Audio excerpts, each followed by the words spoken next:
नमस्कार।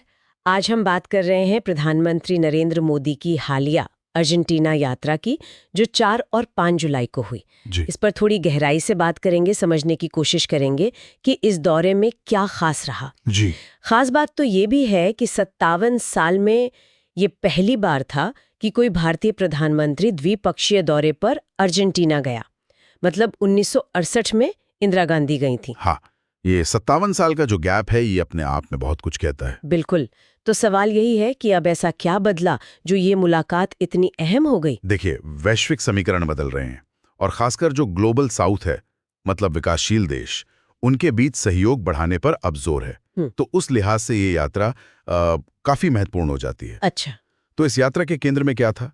सुना है राष्ट्रपति जेवियर माइली के साथ 5 जुलाई को काफी लंबी बातचीत हुई। शी फार्मा ये सब तो थे ही, लेकिन साथ में नई टेक्नोलॉजी जैसे डिजिटल पेमेंट, यूपीआई की बात हुई, ड्रोन तकनीक, स्पेस कॉपरेशन। ओके। पर जो चीज कह सकते हैं सबसे ज्यादा चर्चा में रही, वो थे महत्वपूर्ण खनिज, खासकर लिथियम। लिथियम, हाँ, आजकल बहुत सुनने में आ रहा है।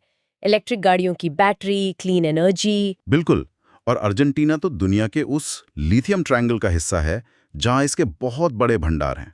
तो भारत के लिए ये बहुत बड़ा मौका हुआ। हाँ, बहुत बड़ा। ये सिर्फ ऊर्जा सुरक्षा की बात नहीं है, ये वो जो पूरी ग्लोबल बैटरी सप्लाई चेन है ना, उसमें एक बड़ा खिलाड़ी बनने का मौका है। अभी वहां चीन का काफी दबदबा है, तो ये उस पर निर्भरता कम करने की भी एक कोशिश है। अच्छा, तो ये चीन वाला एंगल भी है। जी। और ये भी देखना दिलचस्प है कि अर्जेंटीना की जो नई सरकार है, राष्ट्रपति मेली की, वो आर्थिक सुधारों पर काफी जोर दे रही हैं। तो वो भी भारत जैसे बड़े और उभरते बाजार के साथ साझेदारी करने में उत्सुक दिख रही है। सही है। अच्छा, ये तो हुई लिथियम की बात। रक्षा और टेक्नोलॉजी में क्या कुछ खास रहा? रक्षा में एक तो ये बात हुई कि भारत अर्जेंटीना के हेलीकॉप्टरों के रखरखाव में मदद दे सकता है। Okay, maintenance support. हाँ। और टेक्नोलॉजी में भारत ने अपना जो सफल डिजिटल पेमेंट सिस्टम है, यूपीआई, उसको वहां पेश किया, जिसे हम डिजिटल पब्लिक इंफ्रास्ट्रक्चर कहते हैं। मतलब सरकार ने बनाया पर सब इस्तेमाल कर सकते हैं। हाँ, ये तो आजकल काफी चर्चा में है। जी। ये अर्जेंटीना के लिए भी फायदेमंद हो सकता है।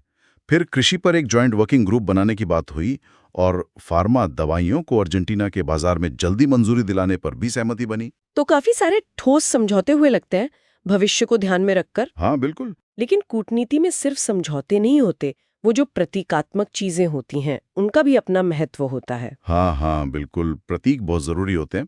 जैसे प्रधानमंत्री मोदी ने वहाँ अर्जेंटीना के राष्ट्रीय नायक हैं जनरल होजे डी सैन मार्टिन, उनकी प्रतिमा पर श्रद्धांजलि अर्पित की। अच्छा।